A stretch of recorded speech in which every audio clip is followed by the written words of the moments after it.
Welcome aboard Lady J, my new 1979 45-foot Chris Craft tournament fish. We are super excited to have this boat. It has been a long journey to get here to this point right here.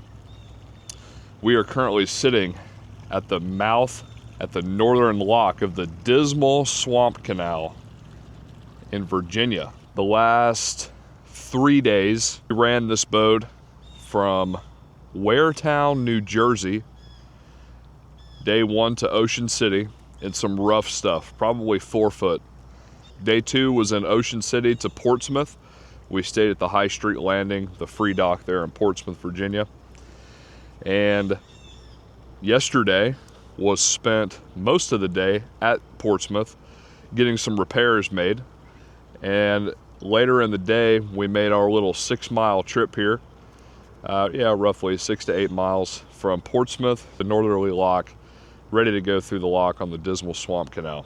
You may be wondering why I didn't film in any of that. Well, this old girl, she's got great bones, and I'm going to get into that in just a minute. She's got great bones, but she needs some TLC. She's had some neglect. So the last 2 to 3 days has been a complete mess. Number one, we flew in Sunday night, the weekend before Labor Day. Jordan and Harbour, and my mom and dad are in the boat. They're all waking up. But Jordan and I flew in direct from Tampa to Atlantic City Sunday night, landed about 8 o'clock. Parents picked us up. My parents were great enough to rent a car and drive from Georgia, which is where they live. Went through a few issues with the holding tank system and the heads. The reason that I took a chance on this boat, the bones of this boat, mechanical things are awesome. Somebody in about 2005 spent about $250,000 or more to repower this boat, take the Detroit 8V71s out, and put in 2 Cummins QSM11s, 660 horsepower each in this boat. This is a 25 knot boat at cruise with over a 400-mile range.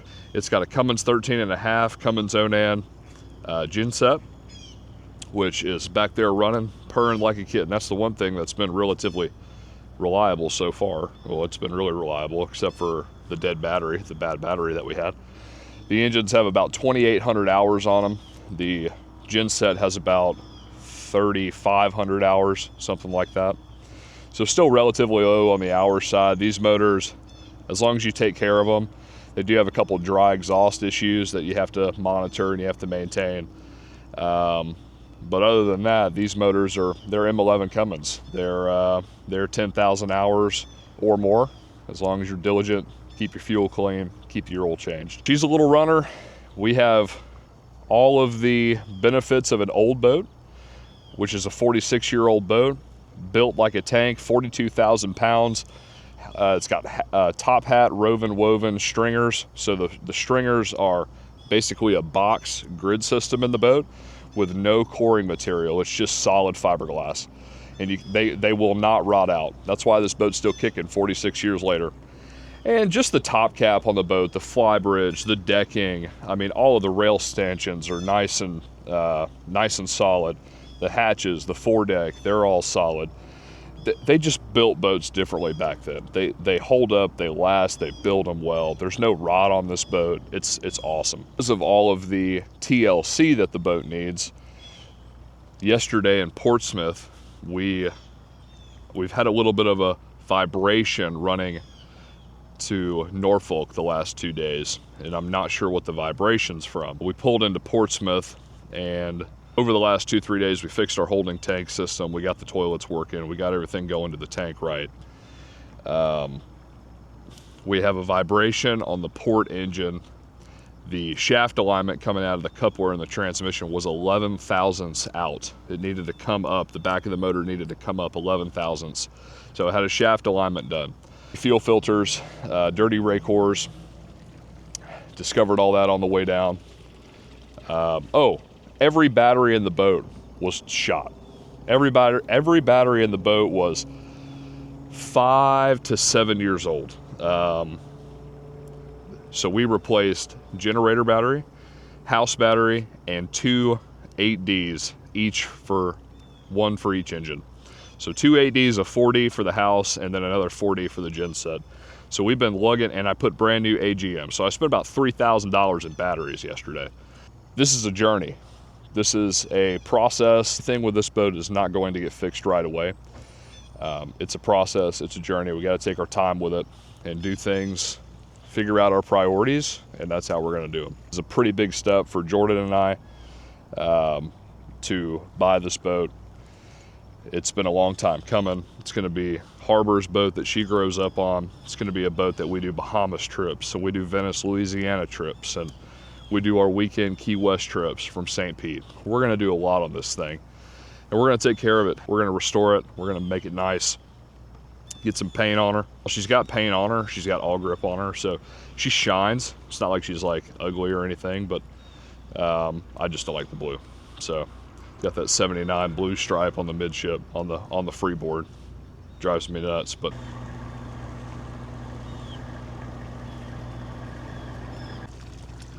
she's got fresh Stratoglass up there. It's the hard stuff, the hard isinglass. She's got 3 big VHF antennas, 3 VHF radios. Outriggers are in nice shape. I believe they're Lees. This is one thing I love. The catwalks on this boat are so big. All those Chris Craft emblems and logos are going to have to be sent off and repolished, re-chromed. Look at the cleats and the hardware on this boat. You got 1, 2, 3, 4 port and starboard. Teak combing boards, they need a lot of work. I need to clean them this trip, put a belt sander on them, get them nice and flat, re-varnish them. The guy did put C-deck in it. They did a good job with that. Excuse the mess of the boat. We have been living on this for 4 days.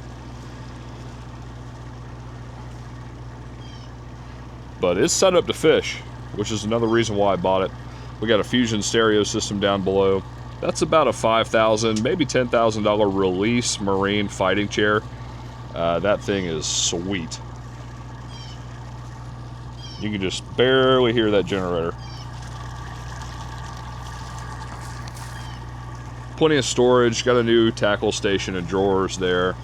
But obviously you can see she needs some TLC. She needs to get all this wood painted up.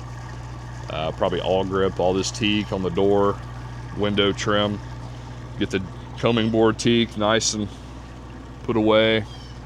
Another reason why I bought this boat is it has 2 fresh Simrad Evo 3s with a recent rewire up on the bridge. They did an okay job on the rewire, nothing fancy. New switch panel, everything works up there. It's got engine exhaust temperature gauges up there so you can keep an eye on it.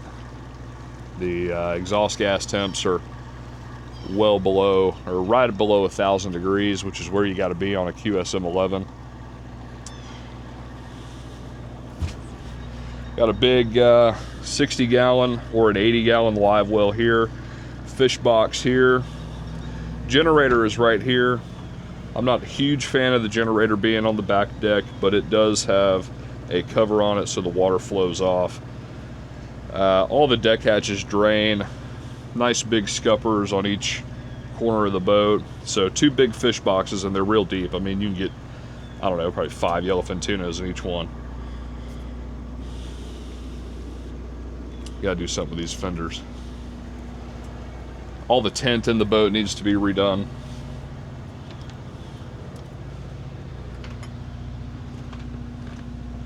There's JoJo. Good morning. We've cleaned up in here as much as we can and got some things done. But headliner's in good shape. I had these redone to ultra leather. Obviously we got to get a custom couch made. That's probably going to be some sort of a U here. The flooring in here needs a little bit of work. Obviously the carpet's got to go. There's my editing station.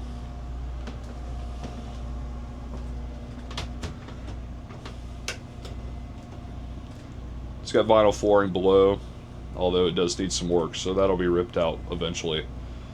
All of this is going to be ripped out. I don't even know what you call this like grass upholstery vinyl or something that wallpaper they stick here. Good sized galley. Princess oven and stove, everything you need, garbage disposal. I gotta move that TV because that TV is gonna go there. This one's gonna go to a bedroom. But I love all the wood in here. We just gotta get her organized and cleaned up and put our touch to this boat as soon as we get her back to Florida. Say hi. We're gonna head in the lock here in a second. It's about 8:15. Lock opens at 8:30. Should be able to get all the way to the most southerly lock. I think it's 10 miles from here, and then we gotta keep going after that, get through Elizabeth City. So we're gonna try to do about 80 miles today, but to get out of the canal, we have to hit this 8:30 lock. There's 4 different lock times for the Dismal Swamp. If you hit the 8:30, you can get all the way through. If you hit any of the later ones, you're stuck at the state park free dock in between the locks. One of the things that got busted was the threads on this forward isinglass piece just completely ripped out. It was so windy heading south from New Jersey that it blew that right open. We were probably running in, I don't know, 3 to 5 foot.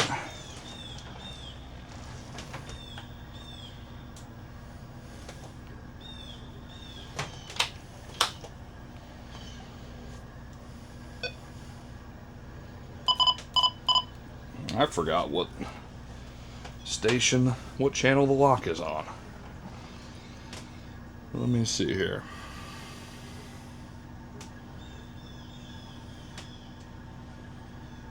Deep Creek Lock.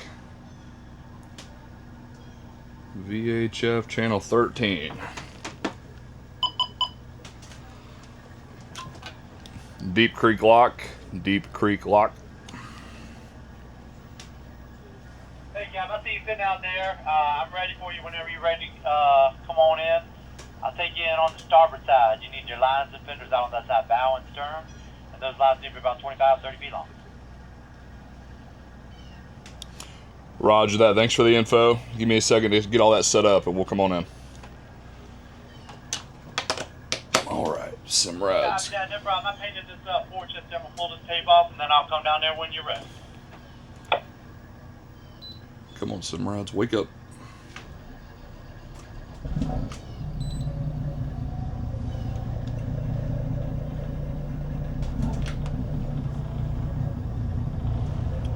Fire right up. We need, hey. We need those 3 fenders, rubber rail height, starboard side. And he said we need our lines ready. We need the long black ones, one at the stern, one at the bow. Okay?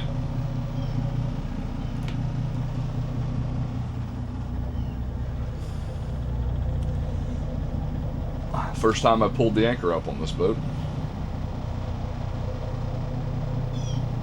It's only about 6 feet here.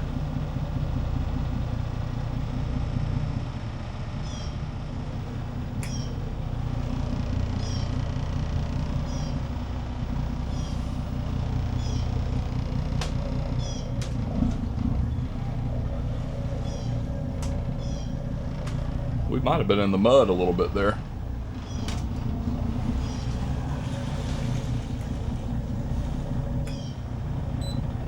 Simrad says 1 foot.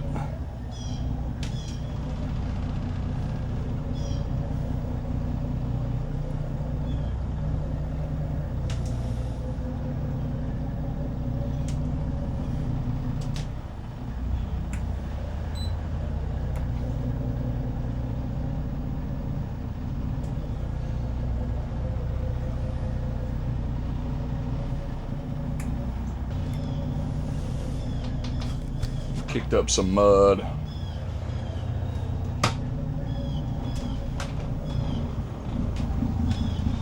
Now we're getting some depth back. We swung over there last night, showing 1.5 feet below the bottom, which is probably like 5 or 6 feet. The controlling depth here on the Dismal Swamp is 6 feet.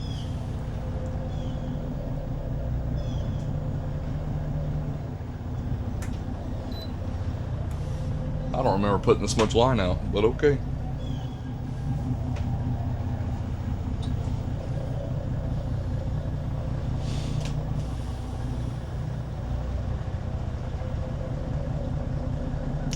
So far, windlass is pretty smooth. It's a free fall windlass too, which is good for fishing. It just needs a heavier anchor. He put a big Fortress anchor, which is a big aluminum anchor, and it doesn't have the weight to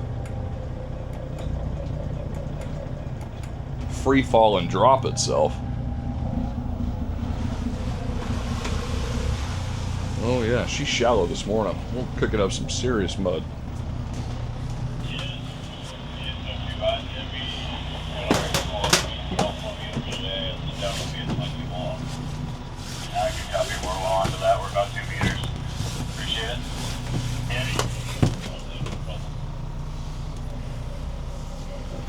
Okay, where you see me standing right now, this third yellow bollard up, that's where I'll take your bow line. Then I'll come back around after that and cut your stern, wherever that lies.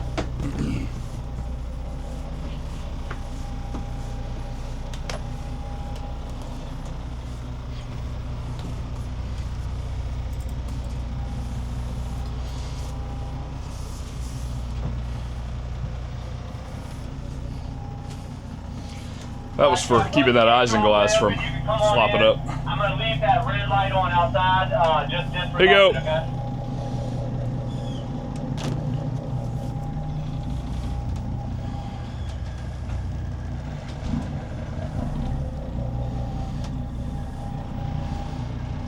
All right, here we go.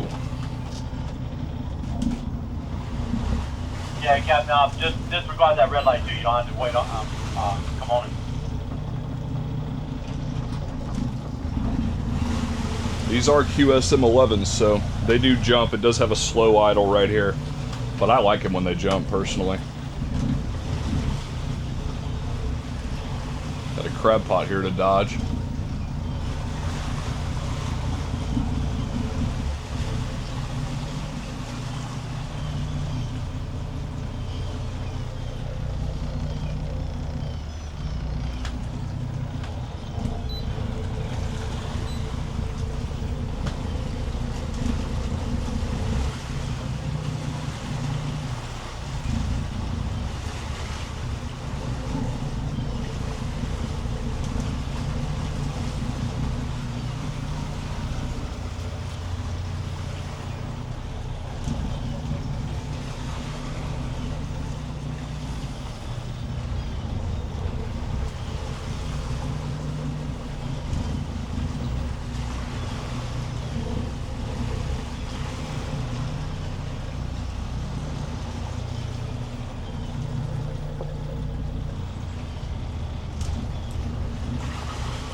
Either hold on to it or tie it off, up to you guys, but just kind of hang tight to the wall here, and I'll close that gate down behind you, and I'll be right back. All right, thank you, bud. Appreciate it. Hey, yeah, you can hold it. Just, I don't know if I would have gave him that. I wouldn't have gave him that line, but whatever. Just hold it tight. I don't think it's not a long walk.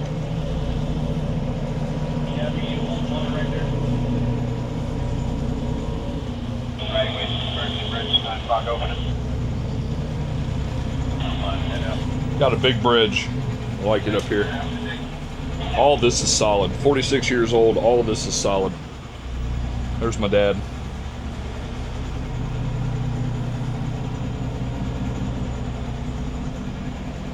Dismal Swamp.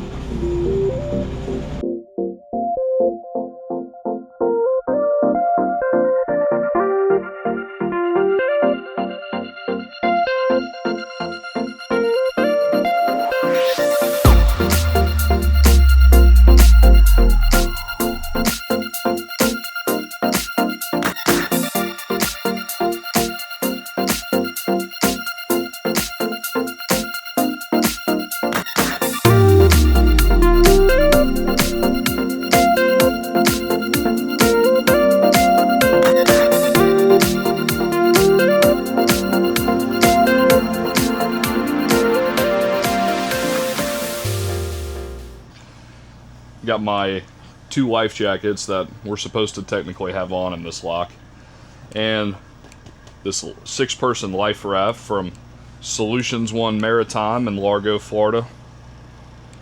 Just picked those up the other day for our 1,200 mile trip or more. No, it's more like 1,500 miles to Tampa, but 1,200 miles to Fort Lauderdale, I believe, if we stay on the ICW. But we're gonna hit Charleston. Morehead City is next. Then we're gonna hit Georgetown, Charleston, Savannah, make the jump to St. Augustine, and then we'll figure it out from there. West Palm Beach. I always like stopping in West Palm. All right, y'all can drop them. All right, roger that, thanks.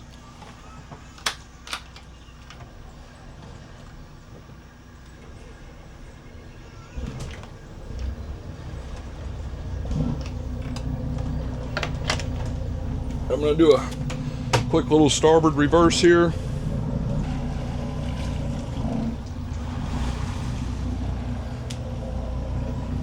All right, starboard reverse,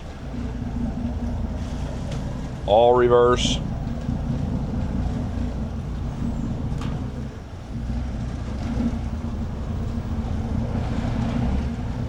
all forward. There we go. She's off now.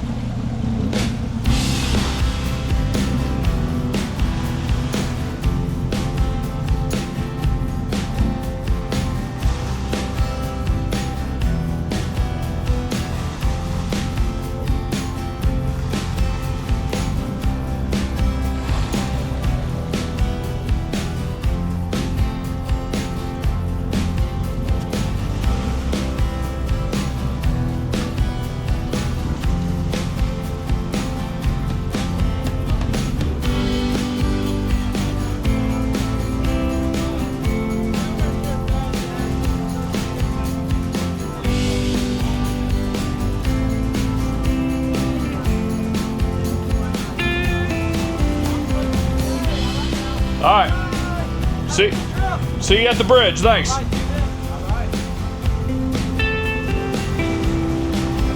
Freaking logs everywhere.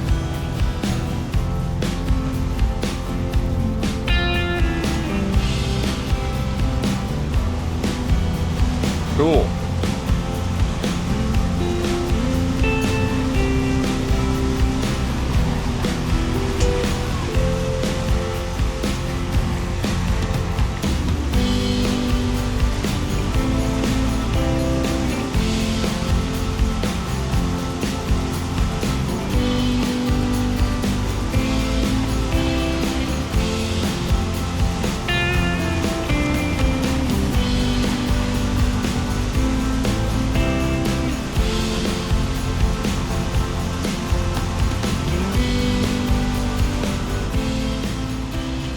So he's going to drive his truck down here to this bridge and get this bridge open. It's like a floating bridge.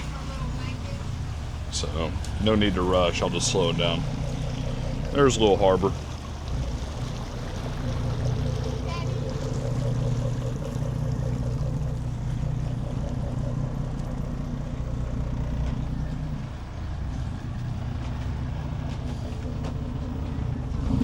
Some slime everywhere.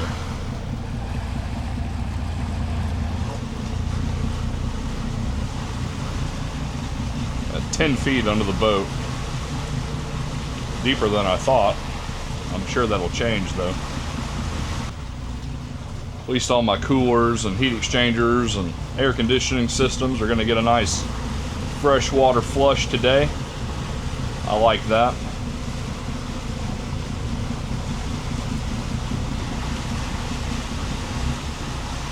Seven feet under the boat.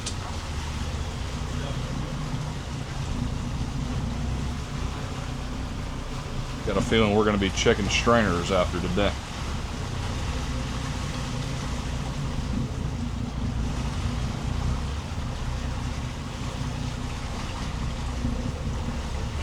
Looks like a floating log or a dead head right here.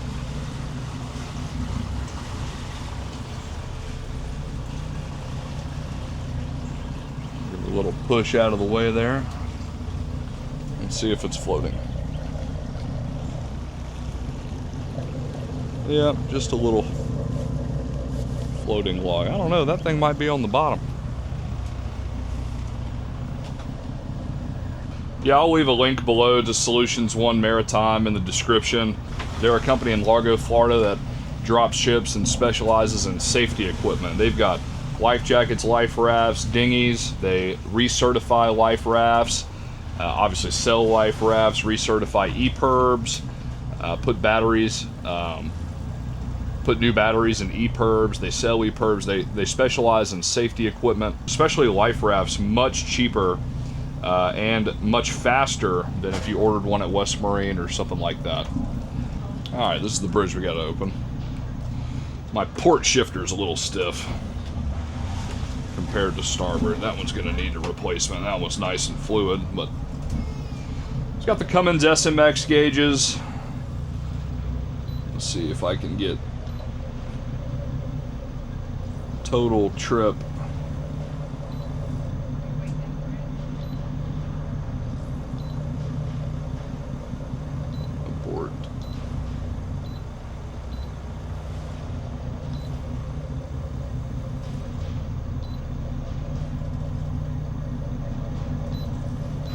Trip 2,826 hours on the port engine. Go to view, basic page, go, where we go. Sweet. Got the old Furuno. The Furuno radar is an open array that's about as big as this flybridge. It is awesome. The screen's a little dim, but it does show up and work really well. I was using it offshore the last couple days.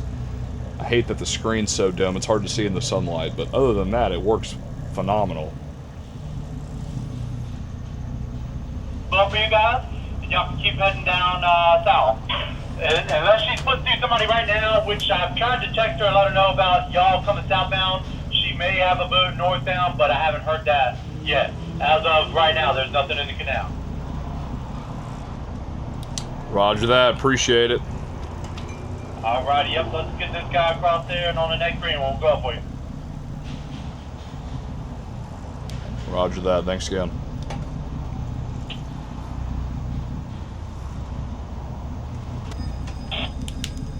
All right, here we go.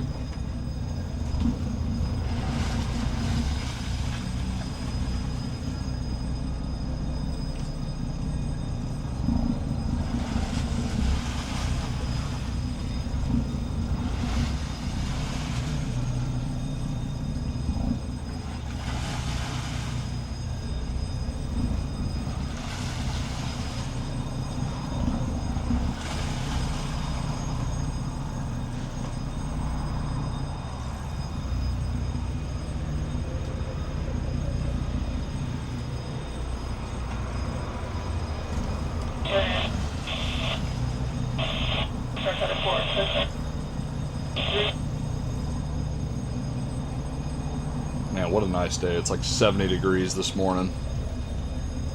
Got the Dismal Swamp in front of us. It's awesome. New boat.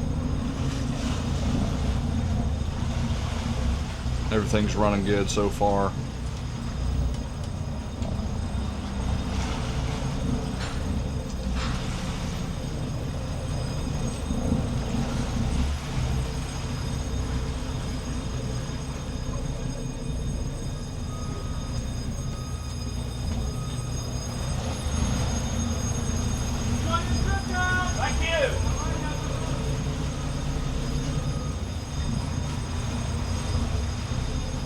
Looks like they're building a new bridge here.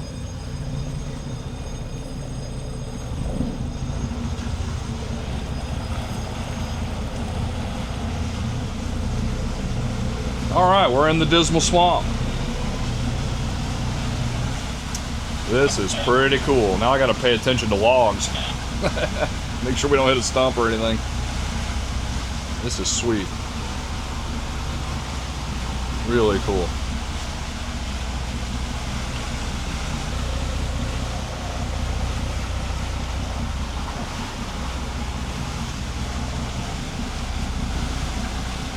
I've got autopilot on running this long stretch here, and man, it is just dead on accurate. I mean, hadn't swayed one time. It's awesome. We got us a little sailboat coming here.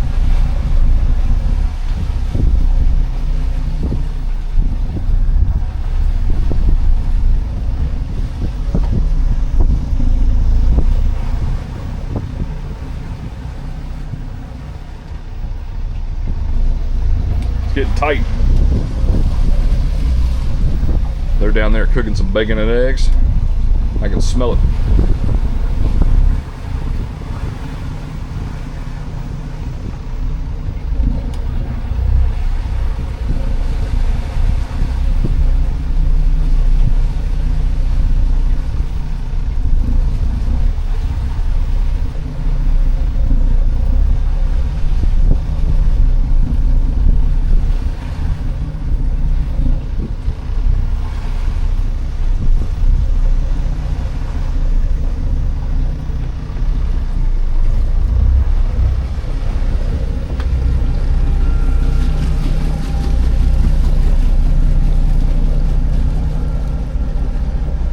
That was fun.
Jordan's being shy.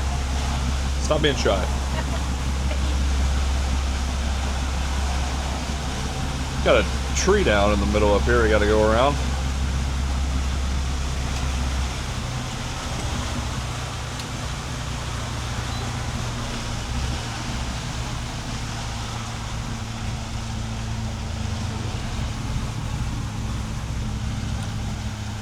You excited about our new boat?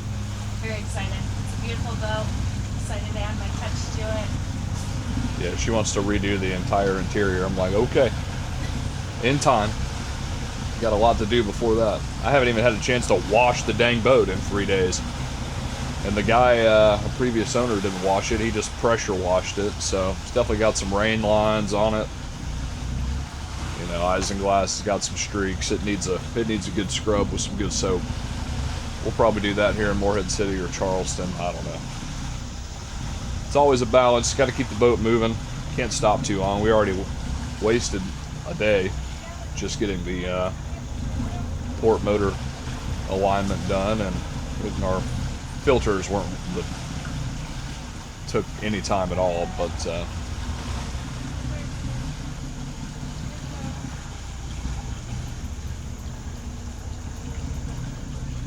oh yeah, it's a little tight. I'm gonna go in neutral right by this. Still got 7 feet under the boat. All right, we're good. Starboard forward. Got to be careful of the deadheads, which are basically stumps right here on the side of the bank. Those will get you.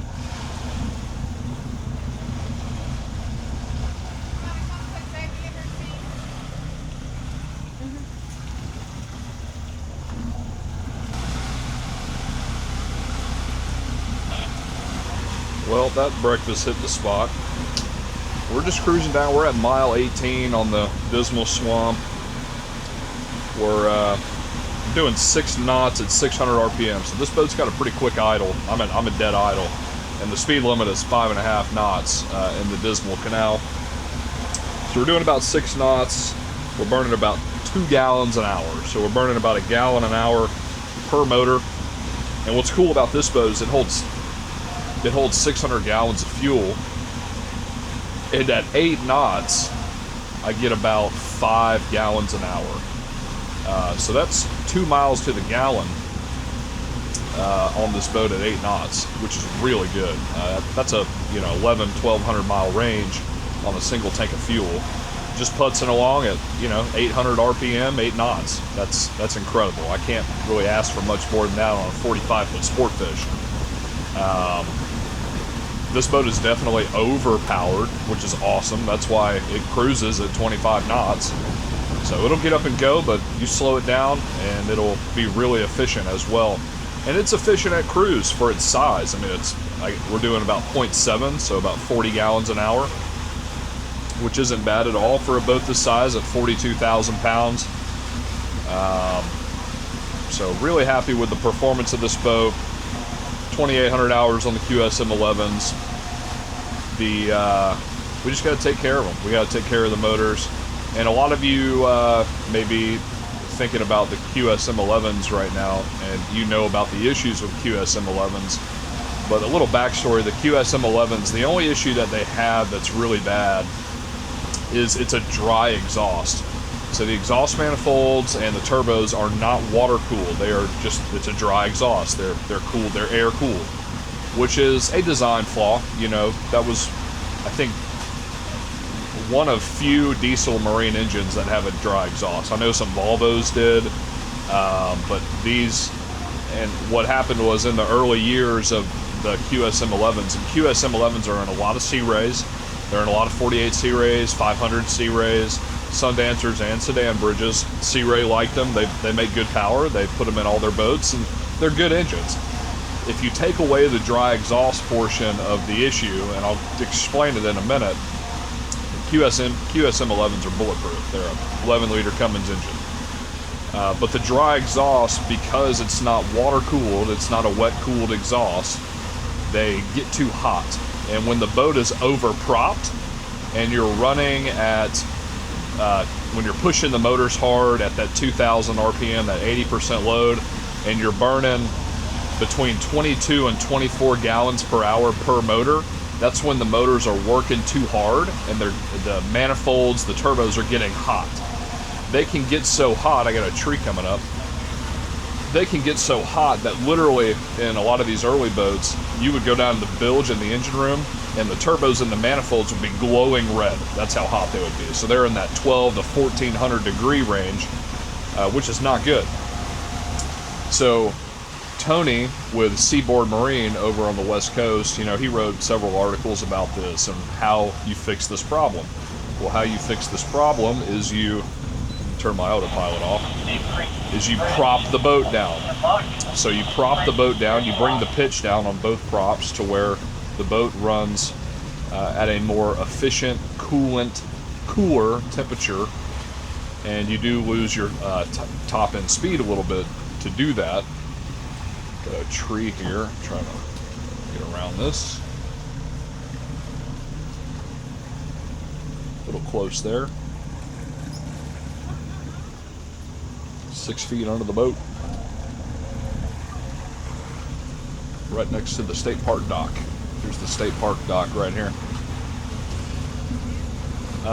If you prop the boat down, your EGRs or EGTs, exhaust gas temperatures, they come down because you're not pushing as much fuel through the motors, so therefore you don't overwork the dry manifolds and the turbos. Now what happens with the dry manifolds when they get too hot is they warp, and when they warp they cause exhaust gas leaks, and then when those exhaust gas leaks occur, the aftercooler gets plugged up. It's a series of events. So you can't let the dry exhaust manifolds get too hot. And that's why we have EGT gauges right here in front of me that I showed you before, is to keep an eye on those exhaust gas temperatures. But since this boat has already been propped down and the port manifold and turbo has already been done, I'm gonna have to do the starboard one. There's a small leak at the back of the manifold on starboard, very small. Nothing really crazy to worry about. If it was bad, like the whole, like here's the manifold, if it was all black around it all and it was leaking bad, that'd be a problem. We would have to fix that before we even attempted this trip. But just a very small portion of the manifold right now is leaking on starboard, so when I get it home, I'm gonna have to pull it apart and get it right. Yeah, when those manifolds warp, it's not good. You have to resurface the manifold, put it back on, reseal it, gasket with a new gasket. Hopefully the turbo isn't damaged by that point, which the starboard turbo seems fine. The port turbo is brand new from Cummins. And my EGTs when I'm on plane are below 1,000 degrees. They're right around 950. So that will prolong the life of this motor and the exhaust system by a lot.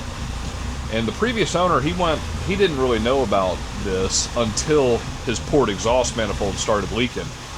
And he put 2,800 hours on it before they started leaking. So it's not like it happens a lot. I mean, 2,800 hours is a lot of hours before that. But the problem is you don't want to do it again and again and again. That's not something you want. So prop the boat down, run it slower, put less fuel through the motor, and QS Inmans are awesome. Got to take care of it.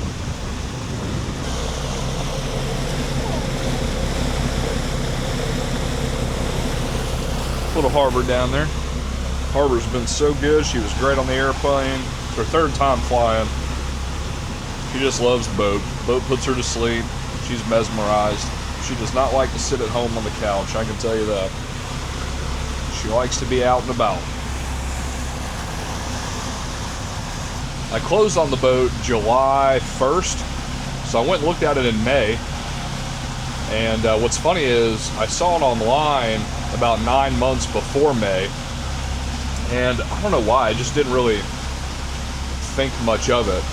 And look, the backstory behind this boat and why we did this is, you know, these older Chris Crafts, they're built as well as an old Hatteras. You know, obviously Hatteras are the more well-known brand in that era, and most people have Hatteras. But the construction of a Hatteras and this Chris Craft is very similar, with the top hat stringers, no wood, non-cord hull that I mentioned before. Very strong boats, very heavy, very well built. They didn't know what they were doing in 1979 with fiberglass, so they overbuilt everything, which is why all these boats are still around today. Older Hatterases, this boat, all that stuff. And my parents, which you're going to get introduced to that boat very soon. Some of you have already seen it on my channel. It's a 1986 36-foot Chris Craft. Same boat as this, but 36, and 10 years, 8 years, something like that. 8 years newer. That boat's got 454 gas motors that run like a top, and that boat is clean. I mean, it's clean. It's a nice boat. Paint, everything. And I'm going to introduce you guys to that boat one day as well. But so we're a Chris Craft family. We love our Chris Craft. They run well. They're well built. They're solid boats. And you know, even as a kid, we've owned that 36 since I was 7 years old. We've had it since we've had it for 25 years, the year 2000. And we spent 3 years rebuilding that 36 in our shop in Georgia for like 2 to 3 years. We did everything: new motors, new pumps, hoses, you name it. We did it all. The only thing that boat had that was already done, that was obviously a really nice factor, is it had a paint job, and that paint job is great. It's a slick paint job. Actually, having that 36, as a kid, I always dreamed, our whole family dreamed really, of owning a 45. This is the top dog. This is the top dog Chris Craft boat.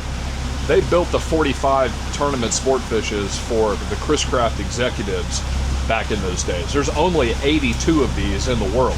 That's it. There's only 82 of these ever built, these 45 TFs. And they came with Detroit diesels back then, obviously. This boat had 871s, which are great. 871, nothing wrong with those. Just, it's everything you get with a Detroit two-stroke diesel. They're loud, smoky, they use oil. But they run. They run, and they're in everything today. But obviously the attractive thing about this boat was it had a repower done. It had modern Cummins engines put in it, which is crazy. They actually cut down the stringers in the bilge, and they built a steel frame grid system, laid them in the stringers, bolted them all in, glassed them all in, and then set the Cummins on the steel grid frame, on the steel frame, which is really cool. They did a pretty good job. You know, so it's been 2 owners since they repowered it. First guy repowered it, then this guy, then I bought it from this guy in New Jersey. Apparently this boat sat, when it got its paint and it got its repower, it was in Ocean City, Maryland. They fished it in Ocean City, Maryland a lot. I think a lot of fish has been caught on this boat. You know, they've got a hoist here to block and tackle fish into the boat. It's obviously got that Release Marine fighting chair that's probably worth about 5 to 10 grand back there, or more. I don't know. Haven't priced one. You can't even get Release Marine prices without asking for them. But then I came across this in May, and it was a spur of the moment. The price was really good. He obviously had a hard time getting rid of it because a lot of people don't know what this boat is. You have to know boats in order to know what this boat is. It doesn't have that pedigree like a Hatteras. You have to know about a Chris Craft in order to see the value of this boat. And so went and looked at it in May. My dad and I flew up there, spent the weekend up there. He took us for a boat ride. Had a couple issues on the boat ride, nothing that I couldn't fix or work out. I had the boat surveyed in June, so we got a fresh survey on it. And then we closed July, and part of our agreement for closing was he was going to put a new forward AC unit in the boat. So it took, and I also had all the cushions redone, and I had those chairs in the salon redone. So I had some things done while it was up there. And plus work has been insane. I haven't been able to get up there due to work and travel and working for you guys. So between things getting done, AC unit getting in, my work schedule, it's been 2 months. Now I was able to fly up there one time and check on it and see what's going on with it in July when I went and got the 44 Fontaine Peugeot Power Cat. That was in Atlantic City. I was able to come up there and kind of rig the boat out and shop and do some things that we needed to be done before we headed south. But obviously not everything. There was no way for me to do it all. So finally, we're in August, mid-August, mid-late August, and we made the decision. We came up here, forward AC got done, all that stuff got done, and we went and got it. And then when we went and got it, in the first 2 days, we found out it needed all this stuff, you know, and you don't know that it needs a port shaft alignment. You don't know that it needs batteries until you get out and use it, until you get out and travel. So we've been fixing all these things and fixing the holding tank and getting everything going to how the boat should be, getting the boat right the last few days, and it's just been overwhelming. That's why I haven't been really able to film it. Cool little bridge here. Interesting. Cool. But it's been a long time coming. So now my parents have their 36. I have this 45. What we're going to do with the 36, I don't know yet. They want to go do the loop in it. The 36 is obviously a easier boat to do the loop in. It's not as tall. It's not as big. It doesn't have these outriggers. So the 36 is really the prime boat to go do the loop. So they're going to do that, and then maybe come back and, I don't know, maybe we'll sell it. Maybe we'll bring it back to the lake. I don't know. Maybe we'll keep it. I don't know. We're going to do Bahamas trips and all sorts of fun stuff. It's going to be a lot of fun. But But first I gotta get it home and get it right.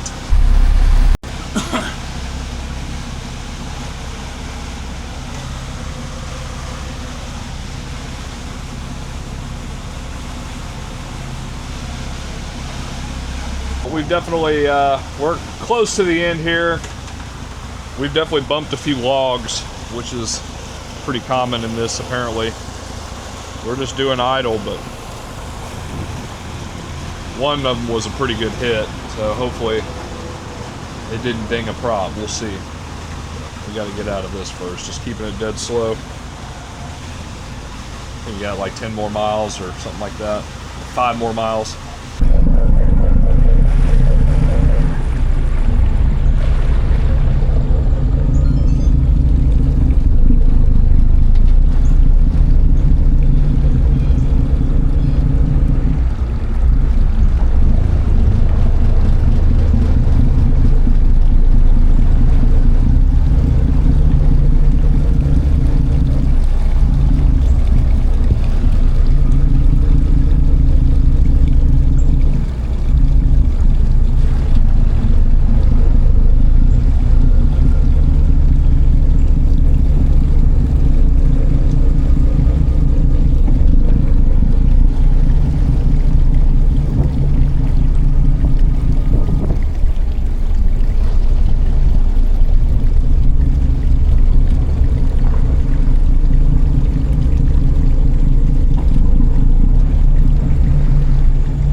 The Dismal Swamp Canal bridge. It's a floating bridge. They have to open it for you. They usually open it on demand. I think you can get them on channel 13 too.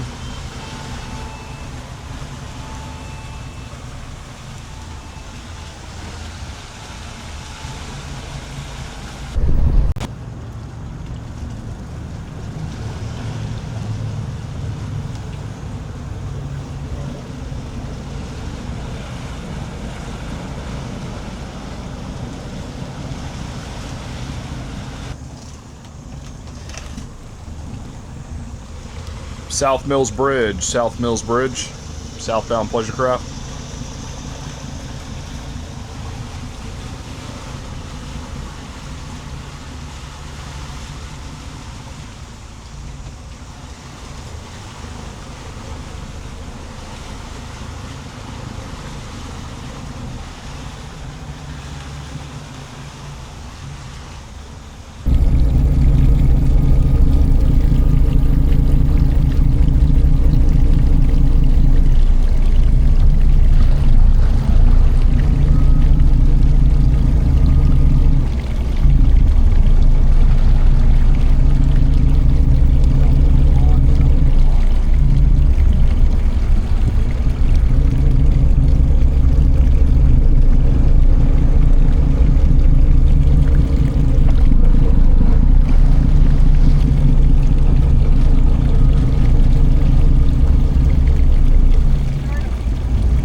All right, now we're waiting for the 1:30 opening for the South Mills Bridge and lock. We got to open this bridge and then we'll go down to the lock. I think the lock operator opens this bridge, so I don't think anybody's in the office right now. They won't respond to my VHF call. So we'll just hang out here for the next hour. Going up. I turned on another breaker. Fingers crossed, but I doubt it.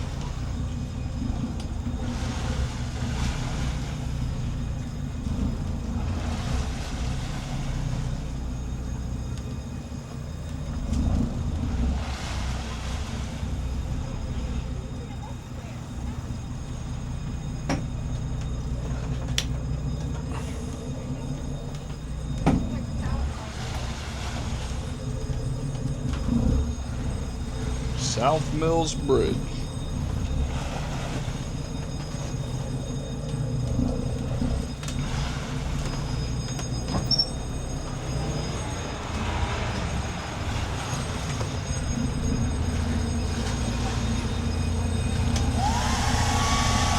No way. That accessory one did it? Southbound Bridge, we going down. Southbound Bridge, going down.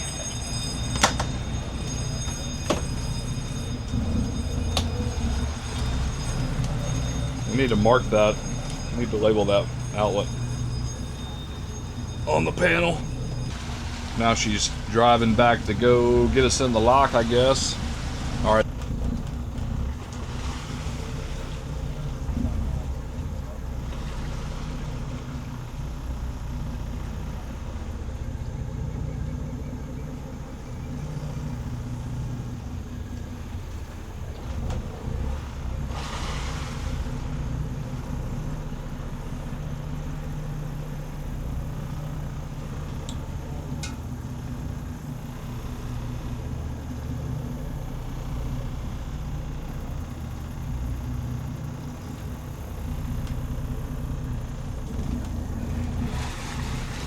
I'm just giving Jordan and my dad a minute to get everything set up instead of hauling butt in here.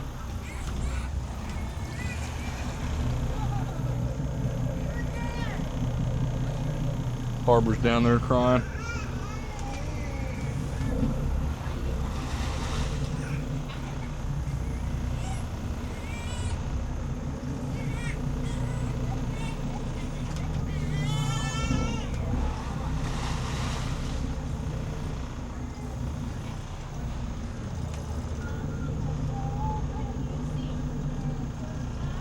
You gotta get her that line.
All right, South Mills Lock.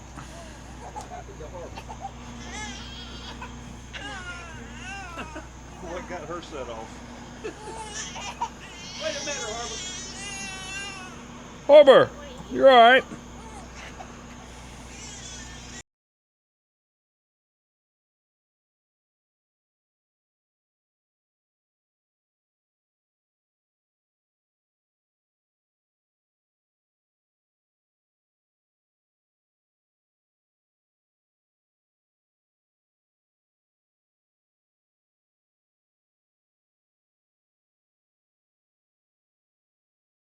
All right, here we go. Coming off the wall.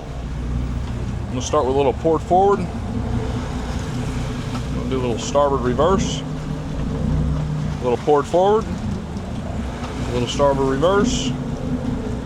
Get the stern off. All reverse. Starboard forward. And we're out.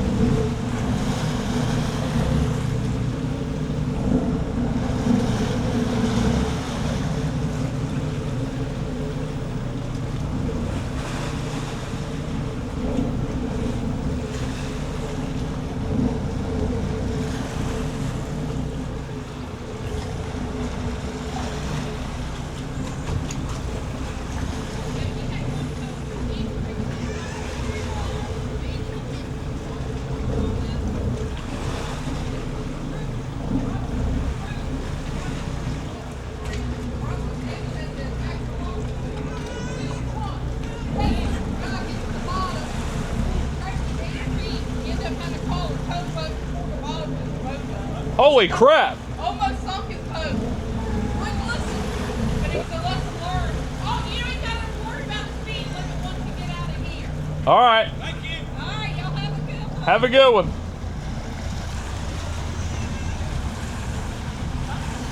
All right, back to 15 feet. I like it.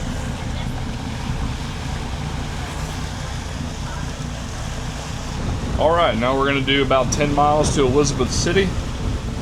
A lot of windy river here. 7 feet of water under the boat. We're just gonna cruise till sunset tonight. We got some miles to make.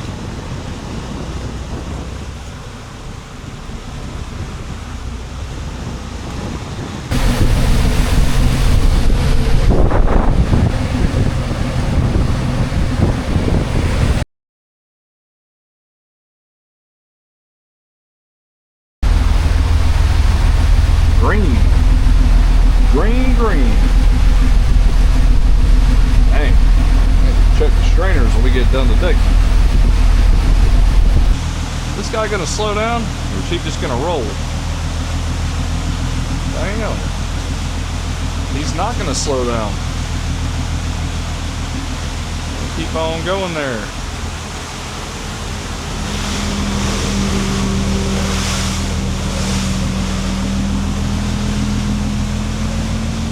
That scares my dad. My dad's like, what the hell? Jeez.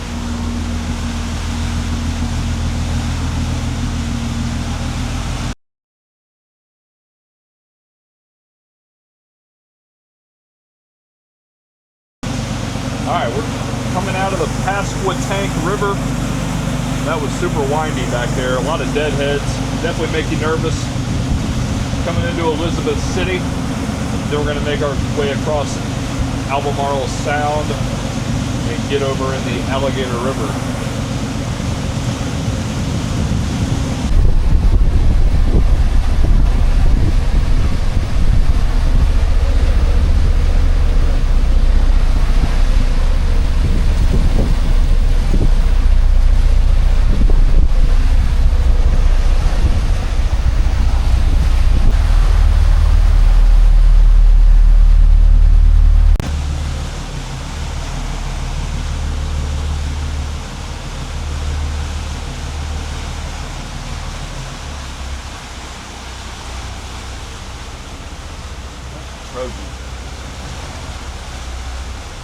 Here, we hold that? Here, I'll get it. Elizabeth City Bridge, Elizabeth City Bridge.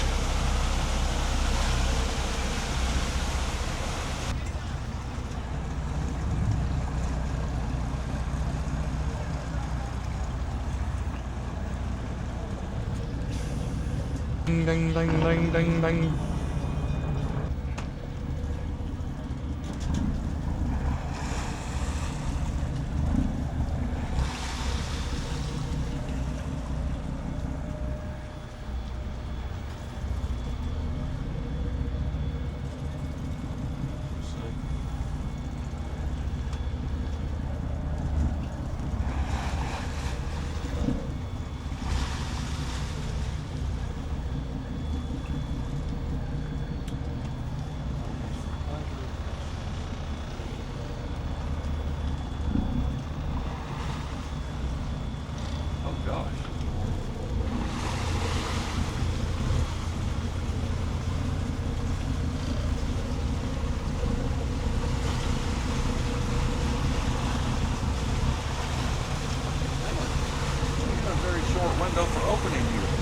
No, that's the exempt.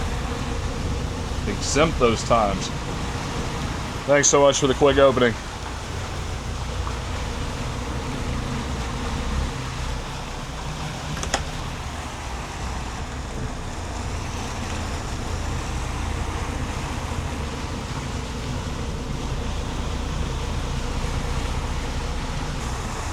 What is it? See going.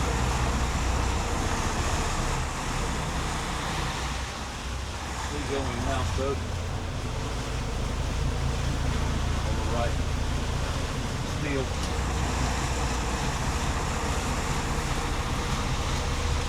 Old, this is an old town. There's water someplace to see.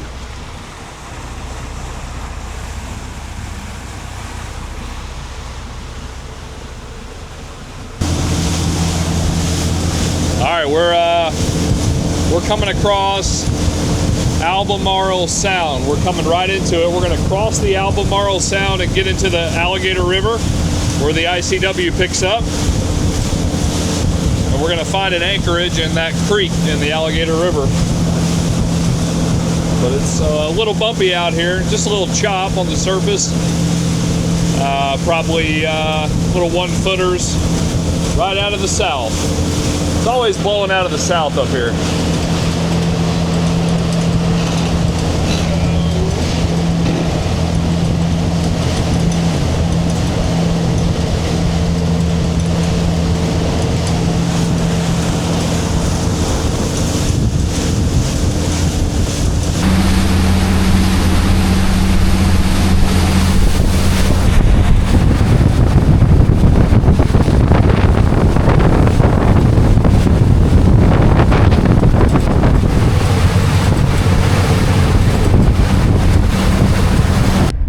Alright, just pulled up to the Alligator Bridge, Alligator River Bridge.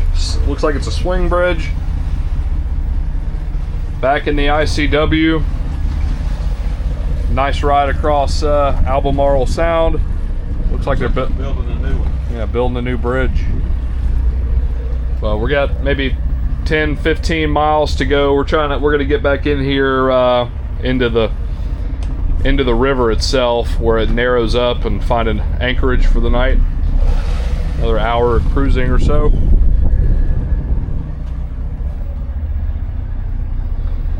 Morehead City tomorrow night. That's the plan.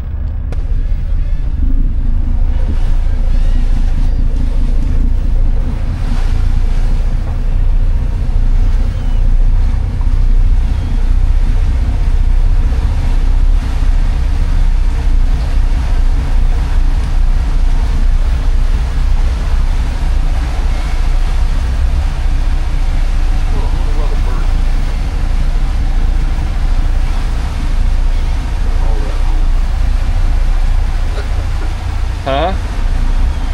Yeah, that's a lot of birds.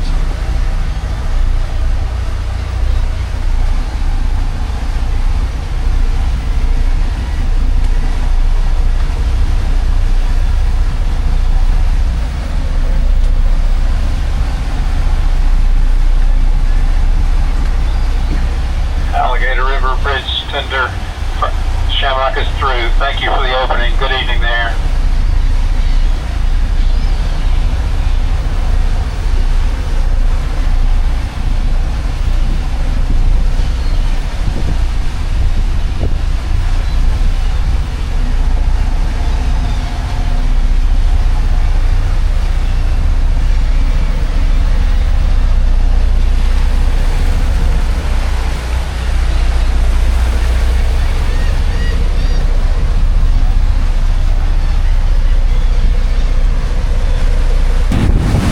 Alright, coming into the Alligator River. Got about another 2 miles. We're gonna put the anchor down for the night.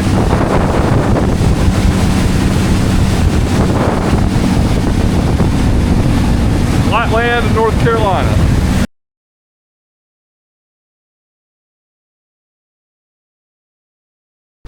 Alright, let's get the anchor down here. We're in 7 feet of water.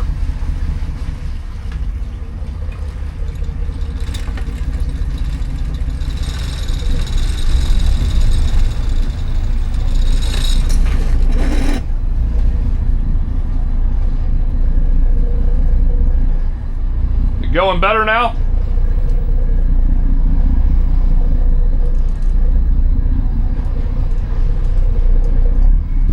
And all these pots.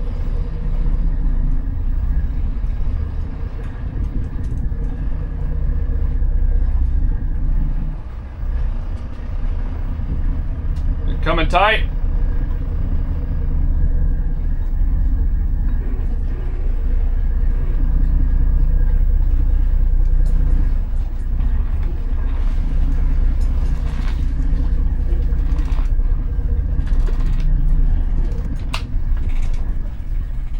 All right, anchor down.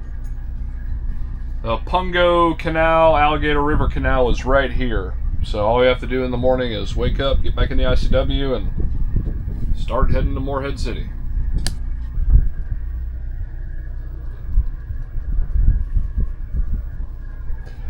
Boat ran well today. Well, I hope you guys enjoyed the Dismal Swamp. This was obviously a piece of our trip down from New Jersey back home to Florida. And it was pre-fuel tank leaking and pre-boatyard work in Charleston, South Carolina. But wanted to share this clip. This was one of the few days that I did film. I definitely wanted to film the Dismal Swamp. I thought it was pretty cool. But if you're new here to the channel and new to the video, I'll leave a link here at the end so you can check out the introduction to this 45-foot Chris Craft that I posted a couple weeks ago. Thanks so much for watching, everyone. Please like and subscribe. Leave a comment if you enjoyed it.